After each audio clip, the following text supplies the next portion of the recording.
لبيك اللهم لبيك لبيك لا شريك لك لبيك إن الحمد والنعمة لك والملك لا شريك لك.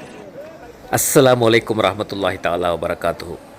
மிக நெடு நீண்ட பயணத்துக்கு அப்புறம் மக்கா வந்து சேர்ந்து நேரடியாக மஸ்ஜிதுல் ஹராமுக்கு வந்து கஅபத்துல்லாவை பார்ப்பது எவ்வளவு பெரிய பாக்கியம் அப்படிங்கிறது இங்கே வந்து போனவர்களுக்கு தெரியும். மிக சிறப்பான முறையில் உம்ரா நிறைவேறியது. பயண களைப்பு, உடல் அசதி அப்படின்னு பல விஷயம் நம்மளை போட்டு வாட்டினாலும் உம்ரா செய்கிறப்ப அதெல்லாம் எந்த மூளைக்கு போச்சு அப்படின்னே தெரியல.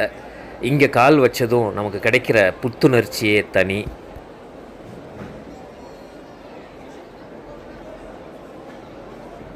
இது மர்வா மலைக்குன்று.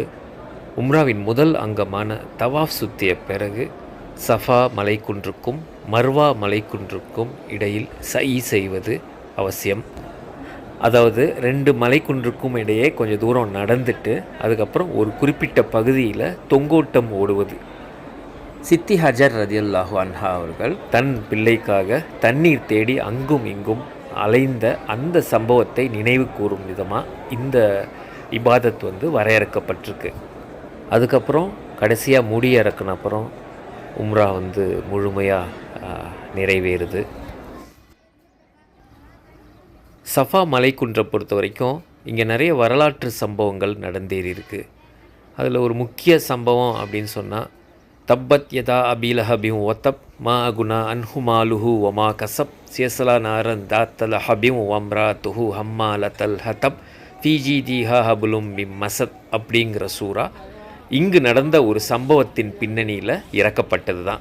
நம்மளாம் அடிக்கடி வந்து தொழுகையில் இந்த சூறாவை வந்து ஓதுவோம். என்ன தான் பஸ்ஸில் துபாயிலேருந்து புறப்பட்டு இங்கே வந்து குரூப்பாக உம்ரா செய்ய சென்றாலும் நிச்சயமாக வந்து அந்த குழுவோடு உம்ரா செய்வதுங்கிறது ரொம்பவே கஷ்டமானது அப்படின்னு தான் சொல்லணும். அதுக்கு முதல் காரணம் வந்து கூட்டம். ரமலான் மாதத்துக்கு முன்னாடியும் ஐதில் ஃபித்ரிக்கு அப்புறம் வர மாதங்கள்லேயும் கட்டுக்கடங்காத கூட்டம் இருக்கும் அப்படின்ட்டு வந்து கேள்விப்பட்டிருக்கோம். அதை வந்து நேரில் பார்க்குற ஒரு சந்தர்ப்பம் கிடச்சிது. உண்மையிலேயே சரியான கூட்டம்.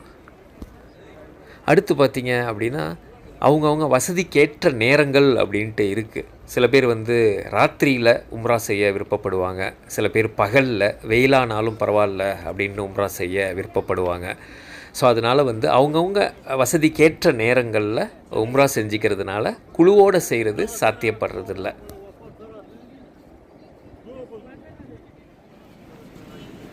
நாங்கள் மக்கா வந்து இறங்கிய அன்று வெள்ளிக்கிழமை காலையில் உம்ராவை முடிச்சுட்டு அதுக்கப்புறம் குளித்து ரெடியாகி ஜும்மாக்கு வந்துட்டோம். ஆக்சுவலாக ஜும்மா தொழுகை வந்து பள்ளிக்குள்ளே தொழுறது அப்படிங்கிறது மிகப்பெரிய சவால். அதுக்கு 9:30-10 மணிக்கெல்லாம் உள்ளே போய் உக்காந்தா தான் அது சாத்தியம். இது வந்து நீங்கள் பார்த்துட்ருக்கிறது ஜும்மா முடிந்து கலைந்து வரும் கூட்டம். பெரும்பாலானோர் வந்து எங்களை மாதிரி ரோட்லேயே முசல்லாவை விதித்து மஸ்ஜிதுல் ஹராமில் சொல்லப்படும் வாங்கு குத்பாக்களை கேட்டு அதை தொடர்ந்து தொழுவி முடித்து விட்டு கலைந்து வர்றோம். மறுபடியும் கஅபத்துல்லாவை பார்க்கும் வாய்ப்பு அதே ராத்திரி நமக்கு கிடைச்சது.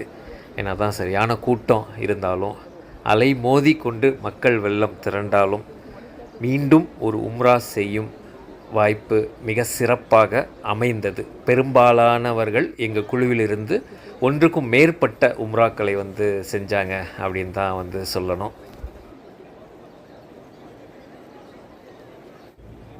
பல நாடுகளிலிருந்து பல தேசங்களிலிருந்து வித்தியாசமான கலாச்சாரங்களை கொண்ட பின்னணியிலிருந்து பல விதமான மக்களை இங்கே வந்து பார்க்க முடிஞ்சது.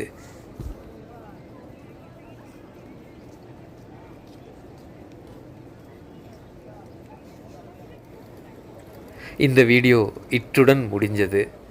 மீண்டும் அடுத்த வீடியோவில் மக்காவில் ஜியாரத் அப்படிங்கிற அடிப்படையில் நம்ம காணவிருக்கிறோம். இன்ஷா அல்லாஹ் மீண்டும் அடுத்த வீடியோவில் சந்திப்போம்.